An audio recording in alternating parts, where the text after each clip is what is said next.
আজকে একটু দেরি করে ঘুম থেকে উঠেছি। দেরি করে উঠেই তো আমি একটু বাইরে চলে গিয়েছিলাম। আব্বু গতকাল রাতে কলা আর কচুর গাঠি কিনে রেখে গিয়েছিল, আর এগুলি নিয়ে আসছে। এখন ছেলে বলতেছে কলা খাবে, তাই ছেলের জন্য কলা দিয়েছি। এখন ছেলে বলতেছে নিজে নিজেই কলা ছিঁড়ে খাবে, তো আমি বলতেছি দাও আমি ছিলে দিই।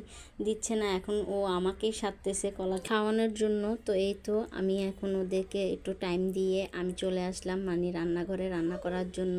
তো এখানে দেখলাম অনেকগুলি মানে সবজি পচে গেছে। দেখেন সবজির কী দাম। আব্বুকে বলেছি 1 পদের সবজি আনবে, উনি 14 পদের সবজি নিয়ে আসে। এই যে করল্লা, আমার বাসায় নর্মাল ফ্রিজ একদমই নাই, তো এইগুলি আমি নর্মাল ফ্রিজে আর রাখতে পারতেছিলাম না, তো এখানেই রেখেছি। গরমে এরকম অবস্থা হয়ে গেছে। যাক, সবজিটির জন্য খুবই মায়া লাগতেছে। এদিক দিয়ে সবজিগুলো ফেলে দিয়ে এখন কচু গাড়িটি কেটে নিচ্ছি।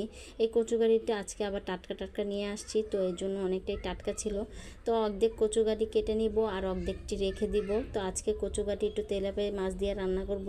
ফ্রিজে একদমই মাছ নেই, আব্বু এই মাসের বাজার এখনও করে নাই, তো করবে যেহেতু এই জন্য ফ্রিজটাও আজকে পরিষ্কার করে নিব। যাই হোক, এই তো পেঁপেটা দেখলেন না, পেঁপেটা কিন্তু রান্নার জন্য রাখছি। আর এই তো পেঁপেটা কিন্তু একদমই মানে পাইকা গেছে, কি করবো মানে এখন বলতেছি যে এটা খেয়ে ফেলি, কিছু করার নেই, এটা তো আর রান্না করতে পারবো না। তো আমিই খাবো, কেউ তো আর খাবে না, তো এটা আমারই পেটে যাবে।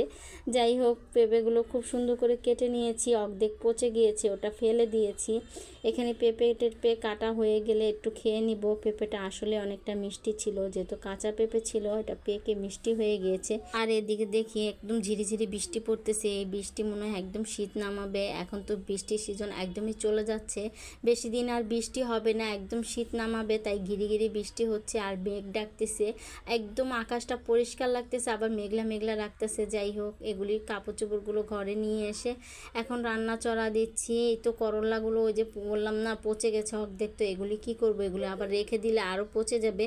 তো একটা আলু দিয়ে এখন ভাজি করে নিচ্ছি। আব্বু যদি রাত্রে আসে তাহলে উনি রাত্রে খাবে। তো এই তো করলা ভাজিতে আমি এই তো লবণ হলুদ মরিচ দিয়ে দিচ্ছি। ইদাইং না মরিচটা দিলে না করলা ভাজিটা এত ভালো লাগে, মানে শুকনা মরিচটা দিলে, গুঁড়া শুকনা মরিচটা। তো এগুলি দিয়ে খুব সুন্দর করে ভাজা ভাজা করে নিয়েছি। আসলেই আজকে করলা ভাজিটা মজা হয়েছে। যাই হোক, একটা অল্প তো এই জন্য আরেকটা পাতিলায় বেড়ে নিচ্ছি, আর এই পাতিলেই শুটকি তরকারি রান্না করব। তো আব্বু যেহেতু গতকালকে ডাঁটা শাক এনেছিল, ডাঁটা শাকগুলো আমি বেছে রেখে দিয়েছিলাম। ভাবছি এই ডাঁটা শাক দিয়ে কি করব, মানে ভাজি করব না শুটকি দিয়ে রানবো।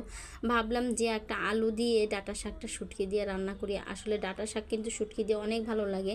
তো হাতে মেখে জেকে এই তো ডাঁটা শাকটা বসিয়ে দিয়েছি। আর এই তো ডাঁটা শাকটা প্রায় অর্ধেকই মানে কষে গিয়েছে, ভালোই লাগলো ডাঁটা শাকটা। আজকে ডাঁটা শাকটাও মজা হয়েছে, মানে সবগুলো তরকারি আজকে মজা হয়েছে। আজ আমার সাধারণত আমি